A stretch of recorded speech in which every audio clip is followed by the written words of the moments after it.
Bonjour et bienvenue sur Radio Mangalala. Dans cet épisode, on va parler de Emmanuel Ramazani Shadari.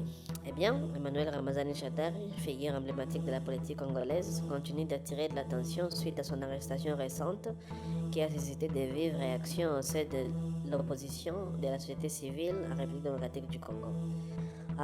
Avant son entrée en politique, Shadari a exercé comme enseignant et administrateur dans le secteur de l'éducation. Diplômé en sciences politiques de l'Université de Lubumbashi en 1987, il a complété sa formation par un troisième cycle à l'Université de Kinshasa. Sa carrière administrative débute en tant qu'assistant universitaire, puis il gravit les échelons pour devenir directeur général de l'enseignement supérieur. Cette expérience académique lui confère une réputation d'intellectuel rigoureux, contrastant avec son image ultérieure de dur à cuire en politique. En 1998, sous le régime de Laurent Désiré Kabila, il est nommé administrateur territorial de Kabambare, sa région natale, avant d'accéder au poste de vice-gouverneur puis gouverneur du Maniema jusqu'en 2001. Cette période marque son ancrage dans l'appareil d'État pendant la Deuxième Guerre du Congo, où il gère des défis sécuritaires et administratifs complexes dans une province riche en ressources minières mais instable. Cofondateur du Parti du Peuple pour la Reconstruction et la Démocratie PPRD en 2002, il devient un pilier du parti présidentiel sous Joseph Kabila de 2005 à 2015. En tant que secrétaire exécutif chargé des processus électoraux, il orchestre les stratégies électoraux du PPRD, contribuant à la réélection de Kabila en 2011.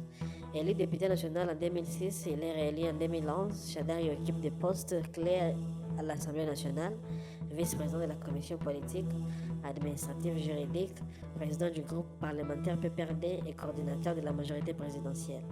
Son influence s'étend à la gestion de la crise interne, où il est perçu comme un loyaliste inébranlable, capable de naviguer les eaux troubles de la politique congolaise. En 2015, il est premier secrétaire général adjoint du PPRD, puis secrétaire permanent en 2018, renforçant son contrôle sur l'appareil partisan. Son mandat de vice-premier ministre et ministre de l'Intérieur est marqué par une gestion controversée de la sécurité intérieure, impliqué dans la répression des manifestations contre les reports des élections et le maintien de Kabila au pouvoir. Il supervise des opérations policières qui entraînent des dizaines de morts parmi les manifestants. Ces actions lui valent des actions de l'Union européenne en 2017 pour violation des droits de l'homme, incluant des gels d'avoirs et interdiction de voyage. Shadari est souvent qualifié d'homme de situations difficiles pour sa capacité à gérer les crises, mais cela lui attire aussi des critiques pour autoritarisme. En 2018, désigné dauphin de Joseph Kabila pour l'élection présidentielle, il mène une campagne axée sur la continuité du régime, promettant la stabilité et un développement. Cependant, le scrutin est entaché d'irrégularités. Shadari obtient officiellement 23,8%, arrivant troisième derrière Félix Tshisekedi et Martin Fayulu.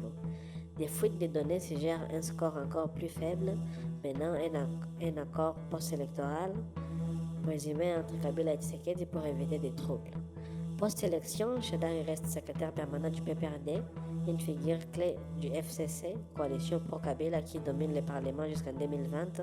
Il est critiqué en interne pour son manque de charisme et un soutien tiède de certains alliés lors de la campagne.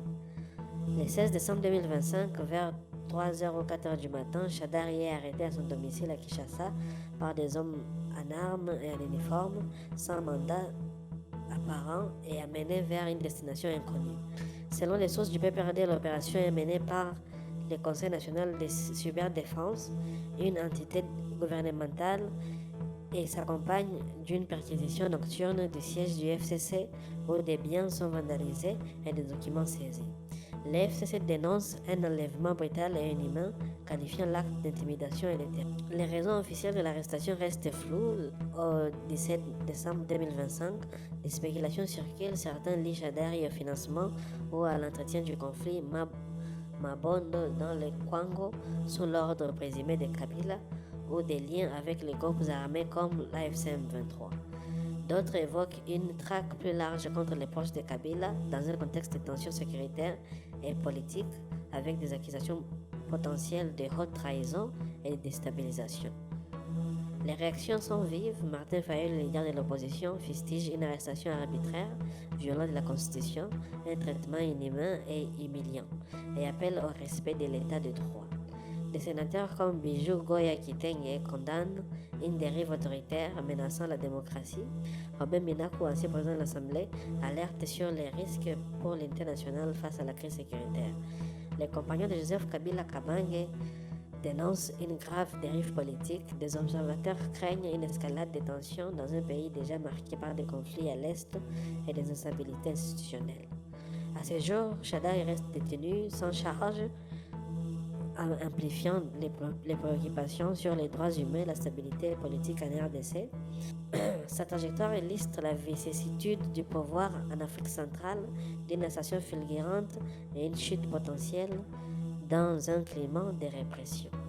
Eh bien, mesdames et messieurs, on aimerait bien demander à toute personne qui nous regarde de mieux vouloir s'abonner à la chaîne, puisque c'est l'unique manière de contribuer à cette vision qui est la radio Mangalala.